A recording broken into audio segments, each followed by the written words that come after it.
જશું તો જવું પડશે, ના જઈએ તો ચાલશે. પછી જવાનું નક્કી થયું એટલે પછી બાઇક લઈને જવું કે ગાડી લઈને જવું કે ટ્રેક્ટર લઈને જવું કે શું કરવું એ નક્કી થાય. પછી કે ના ટ્રેક્ટરમાં જવું છે તો ટ્રેક્ટરમાં બેસી ગઈએ અને પછી ચિતવન કરે કે ના જવું જ છે, અહંકાર નક્કી કરે કે મારે જવું જ છે, તો તરત આપણી પાછા ટ્રેક્ટરમાં કે બેસી જઈએ. જો આ ક્રિયા જે છે એ દરેકના મનની અંદર મન બુદ્ધિ ચિત્ત અહંકાર નચિત આ પોચ અંતસ્કરણો દ્વારા આ બધી ક્રિયા થયા જ કરે છે અને પછી બાહ્ય ક્રિયા બને છે.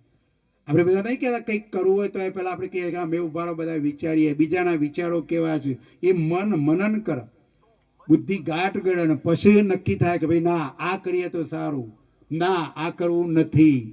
આ મન બુદ્ધિ ચિત્ત અને અહંકાર આ બધા જ અંતસ્કરણોથી આ બધી ક્રિયા થાય. પણ આ બધાનો અભ્યાસ કરવો હોય તો પંચમ સસંવેદનો અભ્યાસ કરવો પડે, ધાર્મિક પરીક્ષા આપવી પડે અને ગુરુજીની નિશ્રા હમણાં જ પંચમ સસંવેદની 16, 17, 18 3 દિવસ ચાલી ગઈ.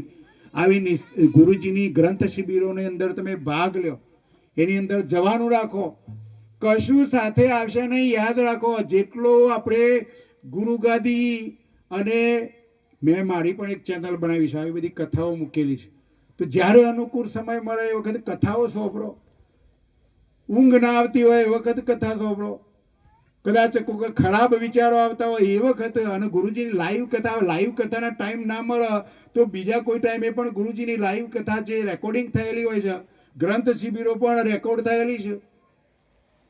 કરવું હોય તો બધું થાય, ના કરવું હોય તો કશું ના થાય. મનને મજબૂત બનાવી દો, મનને જ્ઞાન વાળું બનાવી દો, નીડર બનાવી દો. પણ આપણે બધા બહેનોને કેવું છે કે બધી બાજુથી જ્યારે દુઃખ આવે ને એટલે ડરી જાય છે બધા. જો કર્મના સિદ્ધાંત પ્રમાણે કૈવલ કરતા શું કરે છે, આપણો સારો કર્મનું ફળ પહેલું આપું છે અને દુષ્કૃત કર્મનું ફળ પાછળ આપું. એટલે વધુ નહીં કે ખાટલામાં પડ્યો એ ભોગવશે. અને પેલા જવાનીમાં તો કમાવાનું હોય ને એટલે પહેલો સારો કર્મ ભોગવાવું છે. કોઈકને પાછું જવાનીમાં આગળનું કોઈ કર્મ રહી ગયું હોય ભોગવવાનું દુષ્કૃત કર્મ, તો કોઈકને જવાનીમાં પણ એ દુઃખ આવી પડે. પણ આ બહેનોના એક ભય લાગે છે, બધી બાજુથી દુઃખ આવે એટલે બહેનો ડરી જાય છે, અને ડરી જાય એટલે બધું કે જોરાવતા. હવે જોરાવાનું કે એટલે ભુવાને બોલાવાનું થાય, અને ભુવાને બોલાવે એટલે ભુવો કે માતાજીનું નડતર ફલોણાનું નડતર છે એવું કે એટલે બહેનો ડરી જાય. બહેનો ડરી જાય એટલે કોઈ કૈવલ જ્ઞાનનો ગુરુના શરણમાં આવ્યો હોય ના ડરે પાછું. પણ ભુવાઓ અત્યારે કેવા છે ખબર છે, તમારે જ્યાં દાદા જતા રહ્યા છે ને એ થયા છે, અને ખેતરમાં હવારે જોય એટલે પેલો સાપ તો દેખાય પાછો, એટલે પેલું નક્કી થઈ જાય. અને નક્કી થાય એટલે બેનો ડરી જાય, ડરી જાય એટલે ભુવાન બોલાવીને પછી કહેશે કે ભાઈ આની વિધિ કરવી પડશે. અને અત્યારે કળયુગના ભુવાઓ તો કેવા છે, પાર્ટી જોવું પડશે. સારી પાર્ટી હોય ને તો કે 5 લાખ થયો, 2 લાખ થયો, તમારે તો આકરી વિધિ કરવી પડશે. તો એ પૈસાદાર એટલે આકરી વિધિ કરવી પડશે. અને માપનો હોય તો કે હેડો ને 500 રૂપિયા દિવસના 200 રૂપિયા મજૂરી કરવા જવું, ના કરતો 10,000 પતાવી દઉં. જો આ બધા બેઠામાં કોઈ ભૂવો તો નહીં ને ભાઈ? હો, ભૂવાઓ મારા માટે પૂજનીય છે, વંદનીય છે, પણ જે તે સમય ના હો. કળિયુગના આવા જે ભૂવાઓ છે એ પૂજનીય નહીં. કારણ કે પહેલા ભૂવાઓ હતા એમની જરૂર હતી, નથી એવું નહીં. હો, જરૂર હતી. જે વખતે અંધશ્રદ્ધા, જ્ઞાન નહોતું, સમજ નથી, આપણે બધાએ ફાટેલો લુગડો પહેરતા હતા, કોઈક નીચેનો કપડો પહેરતા નહોતા. એવા સમયે જે લોકો કશું નતા કરતા એ વખતે ભય અને લાલચના માર્યા પણ જગતના જીવો કંઈક કરે એવા આશયથી ભુવાઓ હતા. ને એ વખતના ભુવાઓનું જે કંઈ એક મંત્ર બોલું તો એ હાપ ઉતરી જાય, વિંછી ઉતરી જાય, બધું થતું હતું. અને અત્યારના ભુવાઓને તો ગમે તે કરો, કારણ કે પીવાનું ચાલુ કર્યું એટલે બધું જે તત્વ હતું એ બધું જતું રહ્યું.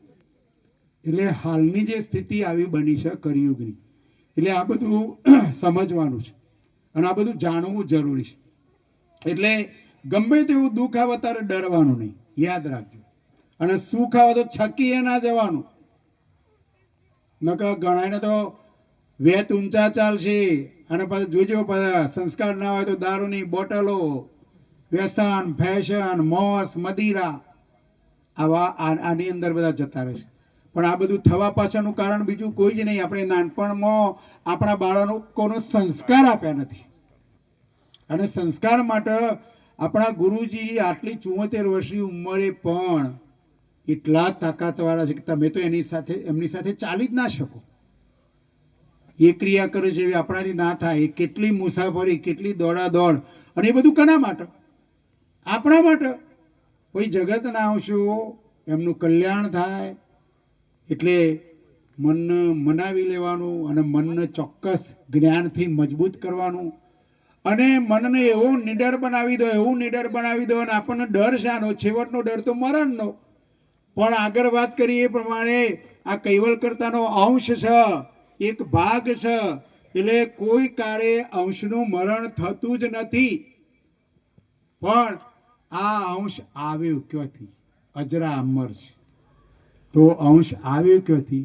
કૈવલ્યકર્તાના ધામમાંથી. આ કોણ છે? આપણે બધા કહીએ હું કોણ, તો બધા આપણે શું કહીએ? હું અરવિંદભાઈ, હું રમણભાઈ, હું બાલુભાઈ. આપણે આપણું નામ દઈએ, પણ એ શરીરનું નામ છે. શરીર તો એક દિવસ બધાનું પડી જવાનું, પણ જે શરીરનો સંચાલક થાય એ કોણ? તો શરીરનો સંચાલક એક કૈવલ્યકર્તાનો એક અંશ. અંશનો અર્થ થાય ભાગ. એક અણુ સમાને કૈવલ્યકર્તાનો એક અંશ છે. અને આ અંશ કૈવલ્યકર્તાનો છે તો એની અંદર તાકાત કેટલી બધી છે વિચારો. તો બધા કૈવલ્યકર્તાની તાકાત કેવી હશે? અને હોય જ એટલે જ આ સૃષ્ટિ ચાલી રહી છે. આદ્ય એટલે પ્રથમ, સક્રત એટલે પોતે, પોતે, કૃત એટલે રચના. સૃષ્ટિના સર્જનારે કોઈનો સાથ સંગાત સહકાર લીધા સિવાય સૃષ્ટિ રચી છે. સ્વરાજ એટલે પોતાનું રાજ, સર્જનહારનું જ રાજ ચાલે છે. તમારી મારી કોઈની સત્તા ચાલતી નથી. ધર્માચાર્યો, આચાર્યો, સંતો કોઈની સત્તા ચાલતી નથી. ક્યારે શરીર લઈ લેવું, ક્યારે શરીર આપવું, બધી જ સત્તા સર્જનહારની છે. કરુણેશ એટલે કરુણા. તમે સર્જનારને ભૂલી ગયા છો અને યાદ નથી કરતા તો કૈવલ્યકર્તા દરેકના ખેતરમાં વરસાદ, પ્રકાશ, ટાઈમો ટાઈમ આ બધું જ આપું છે. એટલે આપણે બધાને શું કરવાનું છે? આદ્ય, સક્રત, સ્વરાજ અને કરુણેશ. કરુણેશ એટલે કરુણા, દયા. દરેક ઉપર કૈવલ્યકર્તાની એક સરખી દયા છે. પણ જે પરમ ગુરુની ઉપાસના કરશે, પરમ ગુરુને તન મન ધન જે બધું આપણે અર્પણ કરશું તો ચોક્કસ આપણા ઉપર જે ઉપાસના કરશે, જે પૂજા કરશે, એના ઉપર કૈવલ્યકર્તાની કૃપા કાયમ માટે રહેશે. અને છેલ્લું વિશેષણ છે કૈવલ, એટલે વરથી રહિત. એટલે આપણે બધા એના 4 પ્રશ્નોના જવાબ ટૂંકમાં સમજી લઈએ કે ભાઈ હું કોણ? તો હું સૃષ્ટિના સર્જનારનો અંશ. આવ્યો ક્યાંથી? સર્જનહારના ધામમાંથી. શરીર છોડીને ક્યો જઈશ? કૈવલ્યકર્તાએ આપેલા કર્મ નામના કાયદા પ્રમાણે આપણે જેવા કર્મ કર્યા છે કર્મ પ્રમાણે સર્જનહાર આપણી જો ગોઠવણી કરશે ત્યો જઈશ. પણ એમાં 4 રસ્તા છે. નરો સારો કર્મ કરીએ તો માનવઘાટ મળે. નરો દુષ્કૃત કર્મ કરીએ તો માનવઘાટ સિવાયની 83,999,999 એ જેલમાં જવું પડે. અને માનવઘાટમાં રહીને દેવનું ભજન કરશો તો દેવધામ મળે, પણ દેવધામમાંથી પાછા હોય પાછા આવી જવું પડે પુણ્ય પૂરી થાય એટલે. અને કૈવલ્યકર્તાનું ભજન કરીએ ચોથો રસ્તો. તો માનવઘાટમાં રહીને સારો કર્મની સાથે કૈવલ્યકર્તાનું ભજન કરીએ તો ચોક્કસ અખંડ સુખ મળે. કોઈ પણ જાતનું દુઃખ રહે નહીં. જન્મ મરણનું કોઈ પણ જાતનું દુઃખ રહેશે નહીં. એટલે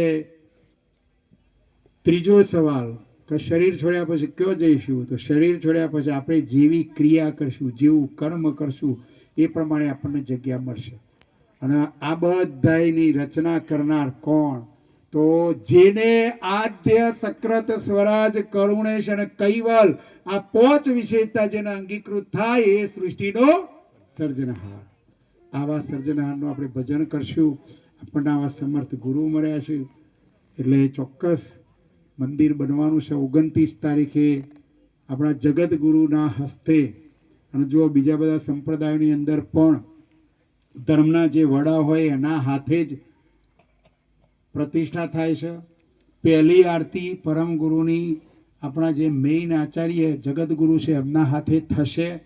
અને એ જ મૂર્તિ પૂજવા લાયક બનશે. અને પછી આપણે એને પૂજા કરીએ, આરતી કરીએ તો જ આપણને એનું ફળ અને પરમ ગુરુની કૃપા આપણને મળતી હોય છે. એટલે બીજી પણ કોઈ જગ્યાએ મંદિરો જો બનતા હોય તો ચોક્કસ ગુરુગાદી સાથે જોડાજો, ગુરુગાદીનું માર્ગદર્શન લેજો, તો એ ગામનો બેડો પાર થશે, બધા સુખી થઈ જઈશું. અમારા ગામની અંદર 60 ઘર છે, પહેલા પાવડા છાપતા, બધા કોઈનો ધંધો લાગી ગયા, કોઈ નોકરી લાગી ગયા અને બેડો પાર થઈ જાય એ રીતના બધા સુખી બની ગયા. આ પરમ ગુરુની કૈવલ કરતાની કૃપા છે. એટલે આપણે જે કંઈ તન મન ધન જે કોઈ આપણે અર્પણ કરશું એ બધે પરમ ગુરુને અર્પણ કરશું તો ચોક્કસ કૈવલ કરતાની દ્રષ્ટિએ કાયમ માટે આપણા ઉપર રહેશે, આપણને અખંડ સુખ મળશે, કોઈ પણ જાતનું દુઃખ રહેશે નહીં. આદ્ય સકૃત સ્વરાજ કરુણેશ કૈવલ કરતા કી, શ્રી કૃષ્ણ સ્વામી મહારાજ કી, પરમ ગુરુ શ્રીમદ કરુણાસાગર મહારાજ કી, દ્વિતીય કોયાચાર્ય નાણદાજી મહારાજ કી, તૃતીય કોયાચાર્ય બળદેવદાસજી મહારાજ કી, ચતુર્થ કોયાચાર્ય ભગવાનદાસજી મહારાજ કી, પંચમ કોયાચાર્ય પ્રયાગદાસજી મહારાજ કી, ષષ્ટમ કોયાચાર્ય શીતલદાસજી મહારાજ કી, સપ્તમ કોયાચાર્ય જગતગુરુ શ્રી અવિચલ દેવાચાર્યજી મહારાજ કી, શ્રી સબ સંતન કી, શ્રી સબ દેવન की, श्री ज्ञान संप्रदाय की, श्री गुरुगादी सारसापुरी की, श्री कैवल धाम की, श्री कथा सत्संग पूर्णावर्ती का सत कैवल कैवल साहेब, सत कैवल साहेब, सत कैवल साहेब।